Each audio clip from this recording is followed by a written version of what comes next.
Good morning, it's Jonathan Barrett with the morning debrief for the 9th day of February. Current time is 7:42. We've got 18 minutes worth of trading left in the on the US markets. Surprise move by China. China lifted its interest rates by 0.25% last night, obviously that discount rate. As a result of that, we did see a little bit of tremor through the markets, as obviously there's certain implications to demand for commodities. However, so far seems to be the Dow has actually pushed that aside, citing, I guess, good more merger and acquisitions, and also positive season, positive reports on earnings. So if anything, that's been swept aside. Obviously, concerns there remain there that the economy could be overheating, but we'll just have to see what happens. The fallout might come back to Australia, although when I do look at commodities, one of the big lifts we had last night was with gold. That's obviously as a result of what's happening in China, I feel, but other commodities were relatively stable. So if anything there, the market's probably taken in its stride that this increase in interest rates will have a dampening effect, but nothing too serious at the moment. Okay, let's have a quick look at around the world as to what's quickly happening there. And the Dow, as we said, it's only got about 26 minutes worth of trading to go, up 67 points, still quite good, 12,228. The S&P is up 4.9 at 1323.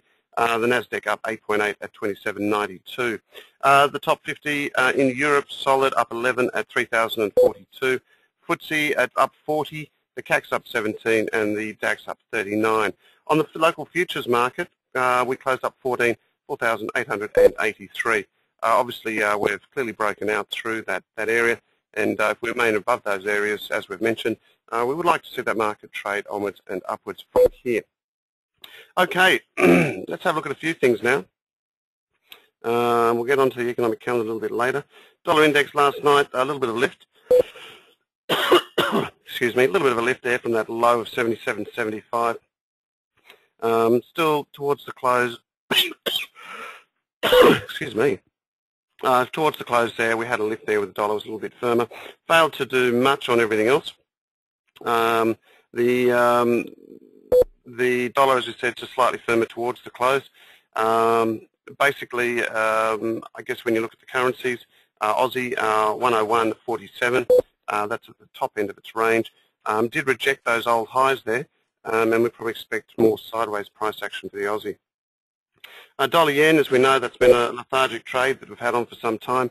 A little bit of a lift there for the dollar there, and I think if we take out that 82.40, chances are we'll have to test back to 83.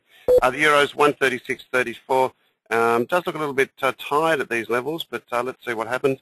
I do actually feel that there's more of a policy towards a stronger dollar, which will certainly help that hurt that euro. Okay, let's have a look at the commodities then. Oil under pressure, but seems to have found a little bit of a low there at 86. As we know, crude is just trading in a range. We know that. It's been there for a while. Fails at 82.40 and then trades down to the lower end of the range.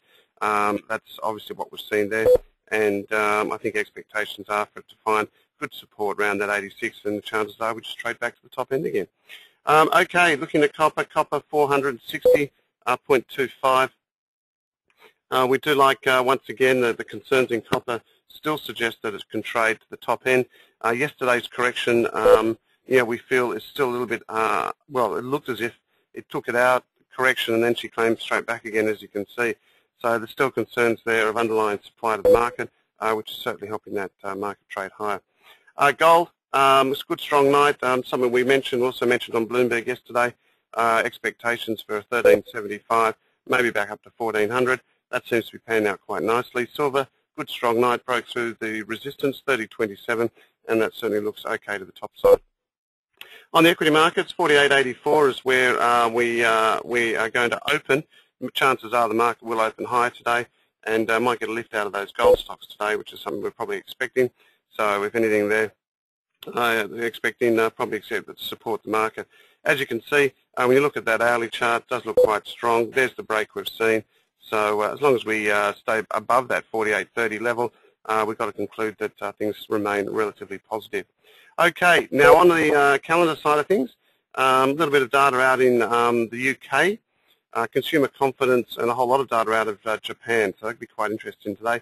MBA mortgage applications out of the States, and we've got a lot of talk from a lot of the Fed governors, but really that's about it. So if anything, I think it should probably be a quietish day. Let's see if we get any fallout for what's happened in China. But at the moment, I think the market's still technically trading, but it has a firm undertone, so expect asset prices to continue to trade to the top side of equity prices. Well, that's about it from me. I hope everyone has a great day, and we'll talk to you tomorrow. Bye for now.